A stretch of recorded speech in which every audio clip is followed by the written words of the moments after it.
Hello everyone. Science where to study வந்து கேட்டீங்க. Science and social வந்து நான் பின்னாடி அப்டேட் பண்ணுறேன். இப்போதைக்கு சயின்ஸு என்னென்ன படிக்கணுன்றதை பார்த்துக்கோங்க. இது வந்து இங்கிலீஷில் தான் நான் கொடுத்துருக்கேன்.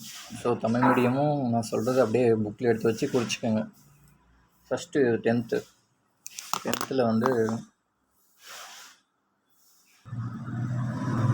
ஃபஸ்ட்டு லாஸ் ஆஃப் மோஷன், அந்த இயக்கம்னு சொல்லுவாங்கள்ல தமிழில். ஸோ அந்த லெசன் வந்து கொஞ்சம் இம்பார்ட்டன்ட் தான். அதில் இருக்கிற அந்த ஃபோர்ஸோட ஃபார்முலா, அந்த நியூட்டன்ஸ் லா, ஸோ அது மாதிரி விஷயம்லாம் வந்து அங்கே மேஜராக வந்து ரோல் ப்ளே பண்ணோம். ஸோ அது இம்பார்ட்டன்ட். அடுத்து வந்து ஆப்டிக்ஸ், லைட்டை பற்றி படிக்கிறது வந்து ஆப்டிக்ஸ்னு சொல்லுவாங்க. ஸோ லைட் பாடமும் ரொம்ப முக்கியம். லென்ஸோட ஃபார்முலா, கான்கேவ், கான்வெக்ஸு, அந்த கிட்ட பார்வை, தூர பார்வை, இந்த விஷயம்லாம் வந்து அங்கே தான் கவர் ஆகும். ஸோ அதுவும் நல்லா படிக்கணும். அடுத்து தெர்மல் ஃபிசிக்ஸ்னால் ஹீட்டு. ஸோ வந்து இந்த பாடமும் ரொம்ப முக்கியம். ரொம்ப பேசிக்காக தான் இருக்கும் இங்கே. இந்த தெர்மல் ஃபிசிக்ஸ், அதாவது இந்த ஹீட்டுங்கிற டாபிக் வந்து இங்கே கொஞ்சம் லைட்டாக தான் கவர் பண்ணியிருப்பாங்க. அது லோவர் கிளாஸில் நல்லாவே வந்து ஸ்ட்ராங்காகவே கவர் பண்ணியிருப்பாங்க. அடுத்து வந்து எலக்ட்ரிசிட்டினா அதுலேயும் எல்லாமே படித்து தான் ஆகணும். என்ன யூனிட்டு, ஓம்ஸா அப்படின்ற அந்த விஷயம்லாம் வந்து அங்கே தான் இருக்குது. ஸோ அதையும் படிக்கணும். அடுத்து அக்வாஸ்டிக்ஸ்னால் வந்து சவுண்டு. ஸோ ஒலியை பற்றி படிக்கிறது தான் வந்து அந்த பாடம். ஸோ அதையும் வந்து ஃபுல்லாக தான் படிச்சுக்கணும். அடுத்து வந்து நியூக்ளியர் ஃபிசிக்ஸு மேஜராக வந்து இங்கே தான் கவர் ஆகும். ஸோ வந்து இந்த பாடம் ரொம்ப முக்கியம். இதை படித்தாகணும். மேக்ஸிமம் நான் சொல்கிறது எல்லாத்தையும் படிக்கிற மாதிரி தான் இருக்கும். நான் ஃபஸ்ட்டே வந்து சொல்லிட்டேன், சயின்ஸை வந்து அட்டை தான்ட்டு. பட் நீங்கள் மறுபடியும் கேட்டதுனால தான் அதை விளக்குற விதமாக அந்த வீடியோ சொல்கிறேன்.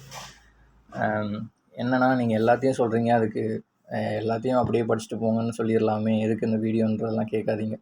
ஸோ நான் ஏற்கனவே சொல்லிட்டேன், நீங்கள் மறுபடியும் கேட்டதுனால தான் ஒரு வீடியோ. அடுத்து வந்து கெமிஸ்ட்ரியில் போனீங்கன்னா வந்து ஆட்டம் அண்ட் மாலிகுல்ஸு, ஸோ அணுக்கள், அது ரொம்ப முக்கியம். பீரியாடிக் கிளாசிஃபிகேஷன், இதிலேருந்து கண்டிப்பாக ஒரு கொஷின் எதிர்பார்க்கலாம். அடுத்து வந்து சொல்யூஷன்ஸ் இதில் கொஞ்சம் கடைசி ஒரு 4-5 பேஜ் தான் கொஞ்சம் முக்கியமாக இருக்கும். அதுக்கு முன்னாடி இந்த pH அது மாதிரி விஷயந்தான். அதுக்கு முன்னாடி கொஞ்சம் சும்மா மேலோட்டமாக பார்த்துக்கோங்க. அடுத்து டைப்ஸ் ஆஃப் கெமிக்கல் ரியாக்ஷன்ஸ், இந்த பாடமும் கொஞ்சம் மேலோட்டமாக வந்து பார்த்துக்கோங்க. எல்லாத்தையும் படிக்கணும் தான், பட் இதெல்லாம் வந்து அந்தளவுக்கு வந்து கொஷின் கவர் ஆகாது. அதனால் சொல்கிறேன். ஏன்னா கெமிஸ்ட்ரியில் வந்து நம்மளுக்கு நியர்லி வந்து ஒரு 5 கொஷின் தான் கேட்பாங்க. ஸோ அதனால் வந்து கொஞ்சம் இம்பார்ட்டன்ட் கம்மி, அவ்வளோதான். அடுத்ததாக வந்து கார்பன் அண்ட் காம்பவுண்ட்ஸ், இந்த பாடம் ரொம்ப முக்கியம். கார்பன் அண்ட் காம்பவுண்ட்ஸ் வந்து ஃபுல்லாத்தையும் படிச்சிடணும். அடுத்து பிளான்ட் அனாட்டாமி, அடுத்து பயாலஜியில் வந்து பிளான்ட் அனாட்டாமி. ஸோ இந்த பாடம் கொஞ்சம் முக்கியம்தான். ஸோ எல்லாத்தையும் படித்தாகணும். பிளான்ட்ஸில் என்னென்ன இருக்குது, அதோடைய செல்ஸ் என்ன, அந்த விஷயம்லாம் வந்து அங்கே தான் இருக்கும். அப்புறம் வந்து ஃபோட்டோசிந்தசிஸ், ரெஸ்பிரேஷன். ஸோ அடுத்து வந்து இந்த ஸ்ட்ரக்சரல் ஆர்கனைசேஷன் ஆஃப் அனிமல்ஸ், இது தேவையில்லை. வேணும்னா நீங்கள் படிக்கிறதுனா சும்மா ஒரு மேலோட்டமாக பார்த்துக்கோங்க. பாக்ஸ் அது மாதிரி வேணுன்னா பார்த்துக்கோங்க. அடுத்து வந்து டிரான்ஸ்போர்ட்டேஷன் இன் பிளான்ஸ், இந்த பாடம் ரொம்ப முக்கியம். சர்க்குலேஷன் இன் அனிமல்ஸ். ஸோ இதெல்லாம் வந்து அப்படியே டைரெக்டாக சிலபஸில் கவர் ஆகக்கூடிய வார்த்தை. அடுத்து நர்வஸ் சிஸ்டம், இது எல்லாமே வந்து இந்த சர்க்குலேஷன்,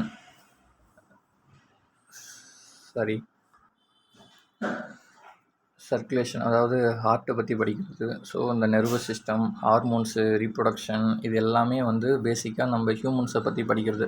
ஹியூமன் ஃபிசியாலஜி அப்படின்ற மாதிரி சொல்லுவாங்க. ஸோ இது எல்லாமே வந்து ஒரு டாபிக் கீழே நம்ம எல்லாத்தையும் படித்து தான் ஆகணும். அதே மாதிரி தான் பிளான்ட் அண்ட் அனிமல் ஹார்மோன்ஸும் வந்து ரொம்ப ரொம்ப முக்கியமான பாடம். நர்வஸ் சிஸ்டமும் முக்கியம்தான், இது ரொம்ப இம்பார்ட்டண்ட். அடுத்து வந்து ரீப்ரொடக்ஷன் வந்து கொஷின் வருது, இல்லைன்னு சொல்ல முடியல, அதையும் வந்து படிச்சிருங்க. அடுத்து வந்து ஹெரிடிட்டி ரொம்ப முக்கியமான பாடம். அடுத்து வந்து ஆரிஜின் அண்ட் எவல்யூஷன் தேவையில்லை. ப்ரீடிங் அண்ட் பயோடெக்னாலஜி சும்மா லைட்டாக பார்த்துக்காங்க, ரொம்ப முக்கியம் கிடையாது. ஹெல்த் அண்ட் டிசீஸ் ரொம்ப ரொம்ப முக்கியமான பாடம். அடுத்து என்வாயன்மெண்டல் மேனேஜ்மெண்ட் ரொம்ப ரொம்ப முக்கியமான பாடம். இந்த எஸ்ஐயை பொறுத்தவரையும் ஒரே ஒரு கீ தான், என்வாயன்மெண்டல் சம்மந்தமாக அதிகமாக கேட்பாங்க. அடுத்து விட்டமின்ஸ் அண்டு ப்ரோட்டீன்ஸ், அந்த சம்மந்தமாக, அதாவது ஹைஜீன் சம்மந்தமாக அதிகமாக கேட்பாங்க. ஸோ இதை பிடிச்சாலே நம்ம அடிச்சிடலாம். அடுத்து வந்து 9th புக்கு. 9th அதே தான், மெஷர்மெண்ட்டு அந்த length, mass, time, physical quantity, derived quantity, அந்த கதையே தான் மாற்றி கொடுத்துட்ருப்பாங்க. அடுத்து 10th படித்தது தான் மோஷனில் என்னென்ன இருக்குது அப்படின்றது. ஃப்ளூயிட்ஸும் படிக்கணும். அடுத்து வந்து எலக்ட்ரிக், அங்கே படித்தது தான் எலக்ட்ரிக் கரண்ட்டு, அடுத்து வந்து மேக்னட்டிசம், அடுத்து லைட்டு, அடுத்து ஹீட்டு, அடுத்து சவுண்டு, அடுத்து யூனிவர்ஸு. இந்த யூனிவர்ஸுங்கிறதுலையும் கொஞ்சம் சேர்த்து படிச்சுக்கோங்க. அதுவும் ஒரு கொஷின் போன டைம் கேட்டிருந்தாங்க. ராக்கெட்டில் வந்து, அதாவது அது எயித்துலேயே 7th வரும்னு நினைக்கிறேன். ராக்கெட்டில் வந்து என்ன வகையான அந்த கிரையோஜெனிக் ப்ரொப்பலன்ஸ் வந்து யூஸ் பண்ணுறது வந்து லோ டெம்பரேச்சரா ஹை டெம்பரேச்சர் அப்படின்ற கொஷின்லாம் வந்து கேட்டிருந்தாங்க. ஸோ யூனிவர்ஸும் படித்து தான் ஆகணும். அடுத்து வந்து மேட்டர் படித்து தான் ஆகணும். அடுத்து atomic structure, periodic classification, chemical bonding, acid base வந்து ரொம்ப முக்கியமான பாடம். கார்பன் காம்பவுண்ட்ஸ் ரொம்ப முக்கியமான பாடம். அப்ளைடு கெமிஸ்ட்ரி ரொம்ப முக்கியமான பாடம். மற்றெல்லாம் வந்து மேலோட்டமாக அப்படி படிச்சுக்கோங்க.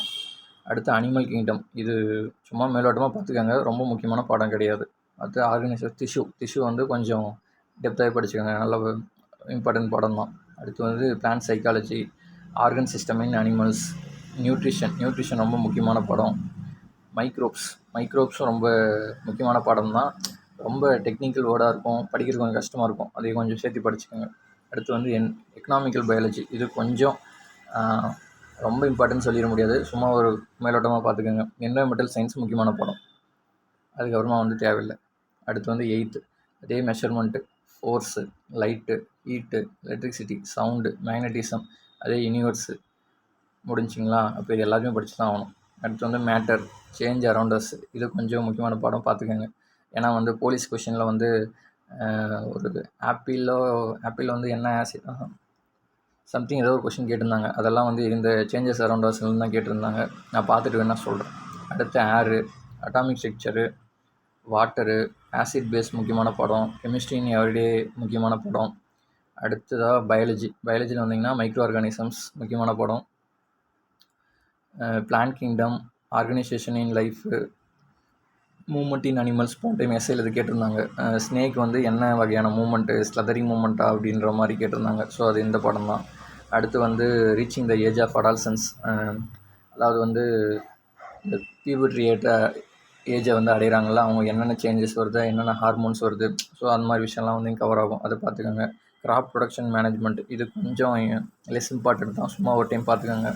Conservation of plants and animals, இது கொஞ்சம் சரி, இது வந்து ரொம்ப ரொம்ப முக்கியமான பாடம், இந்த 22வது பாடம். 21 வந்து ஒரு முக்கியம்தான். நம்ம 9th வந்து அந்த லெசனை வந்து அதே மாதிரி இருங்க. 9th வந்து இந்த எக்கனாமிக் பயாலஜியை வந்து சும்மா லைட்டாக பார்த்தா போதும். ஆனால் வந்து இங்கே இருக்கிற கிராப் ப்ரொடக்ஷனை வந்து கொஞ்சம் நல்லாவே படிக்கணும். சரி, ஓகே. அடுத்ததாக பாருங்கள், measurement, 7th first term measurement, அதே ஃபோர்ஸு, அதே matter, atom around us, reproduction, health and hygiene முக்கியம், ஸ்பெஷல் கம்யூனிகேஷன் வேணாம். அடுத்து heat and temperature, electricity, changes around us, cell biology, classification, digital painting வேணாம். லைட்டு, யூனிவர்ஸ் அண்ட் ஸ்பேஸு, இதெல்லாம் தான் question கேட்டுருந்தான்னு நினைக்கிறேன். அடுத்து பாலிமர் கெமிஸ்ட்ரி, பிளாஸ்டிக்லாம் எப்படி தயாரிக்கிறாங்க, அது மாதிரி விஷயம்லாம் அங்கே தான் வரும். அது கெமிஸ்ட்ரி இன் டெய்லி லைஃபு, அனிமல்ஸ் இன் டெய்லி லைஃபு. ஸோ இந்த கெமிஸ்ட்ரி இன் டெய்லி லைஃப்பை வந்து கொஞ்சம் மேலோட்டமாக பார்த்துக்கோங்க. அனிமல்ஸ் இன் டெய்லி லைஃப்பை கொஞ்சம் நல்லாவே படிங்க. சரி, ஓகே. அடுத்து வந்து 6th அதே மெஷர்மெண்ட்டு, ஃபோர்ஸு, மேட்டரு, கெமிஸ்ட்ரி, அதுக்கப்புறமா living world of plants, living animals, health and hygiene ரொம்ப முக்கியம். அடுத்து heat, electricity, changes around us, air, cell, human organ system ரொம்ப முக்கியமான பாடம். Magnetism, water, chemistry in everyday life, environmental ரொம்ப முக்கியமான பாடம். பிளான்ஸ் இன் லைஃப்பும் ரொம்ப முக்கியமான பாடம். ஸோ அவ்வளோதான். என்னென்னா எல்லாத்தையும் சொல்லிட்டீங்களே அப்படின்ற மாதிரி கேட்காதீங்க, எல்லாத்தையும் தான் படித்தாகணும். பயாலஜியை பொறுத்த வரைக்கும் எல்லா பாடமே முக்கியமான பாடம், எதையும் நம்ம ஒமிட் பண்ண முடியாது. ஏன்னா போன டைம் என்ன சொன்னாங்கன்னா, இந்த 8th பார்த்திங்கன்னா மூமெண்ட்ஸ் இன் அனிமல்ஸ், இந்த பாடம் வந்து ரொம்ப முக்கியம்லாம் இல்லை, அதெல்லாம் தான் ஒன்றும் கேட்க மாட்டாங்க அப்படின்னாங்க. ஆனால் பார்த்தா அதிலேருந்து கொஷின் கேட்குறாங்க. ஸோ நம்ம எதையுமே ரிஜெக்ட் பண்ண முடியாது, எல்லாத்தையும் படித்து தான் ஆகணும். ஸோ இம்பார்ட்டன்ட் எது அதிகமாக கேட்குறாங்களோ அதை வந்து நல்ல இம்பார்ட்டன்ஸ் கொடுத்து படிங்க. அடுத்து வந்து சோசியல் சயின்ஸுக்கு நான் அப்டேட் பண்ணுறேன். அண்டு இப்போ கரண்ட் ஈவெண்ட்ஸ் வந்து சில பேர் வந்து கேட்குறாங்க எப்படி படிக்கிறதுன்ட்டு. நான் வந்து என்னோடய டெலிகிராம் சேனல்னு ஒன்று இருக்குது. ஸோ அதில் வந்து ஜாயின் பண்ணிக்கோங்க. தினமும் நான் வந்து நியூஸ் பேப்பர் போடுறேன். நியூஸ் பேப்பர் படிச்சுக்கிட்டே இருங்க. அப்புறம் என்னால் முடிஞ்சால் வீக்லி ஒன்ஸ் வந்து அந்த வீக்கோட கரண்ட் ஈவெண்ட்ஸை வந்து நான் ஒரு கிளிப்ஸாக வந்து நான் சொல்கிறேன். சரி, ஓகேங்க. தேங்க்யூ.